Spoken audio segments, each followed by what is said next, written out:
there are photos that I really enjoy taking, and there's kind of like I wouldn't say niche, but there's a certain type of photo that I've really learned to enjoy creating over the years.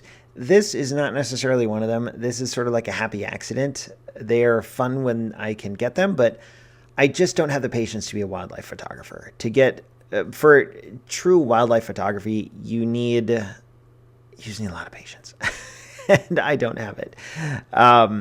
You also need other gear like a telephoto lens that I don't have. My most telephoto lens is my 70 to 200, which is okay, but you really want a better lens, with longer reach. And you also probably want different gear than I have. It doesn't matter. The point is, whenever I get a photo like this, it's kind of like a happy accident, like a Bob Ross painting. It's not usually something I plan out and then work hard to execute, because I just don't want to do it. And I have a ton of respect for wildlife photographers who do this.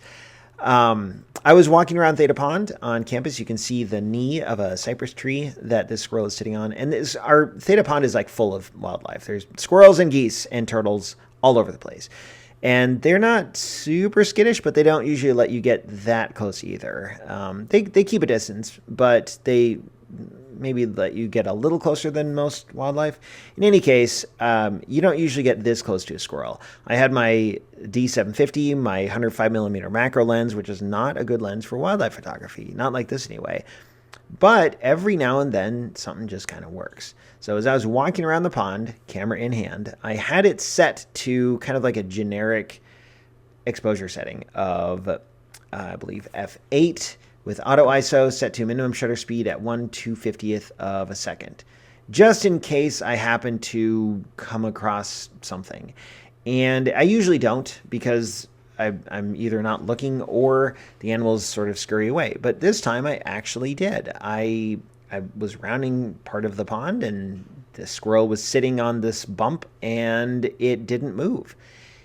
And that's kind of unusual. So then I slowed down, and I kind of didn't move either. And we had this little stare down, and it was kind of fun.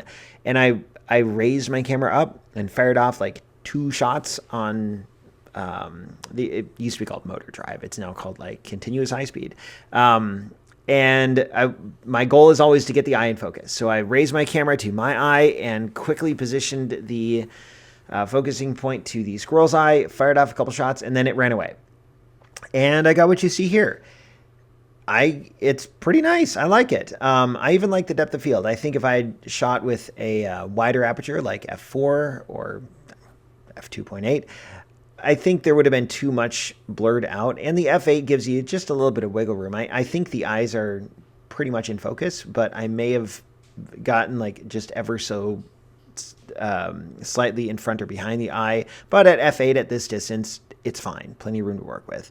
ISO 3600, which was likely due to the minimum shutter speed of 2/50th of a second, and f8, and the kind of low light. You can see everything is kind of shiny because it had rained.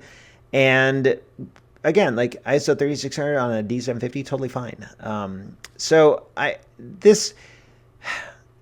don't know what I don't have a lot to say about it other than the circumstances surrounding it. And sometimes I end these by saying like, yeah, this gives me ideas to think about in the future. Yeah, it really doesn't.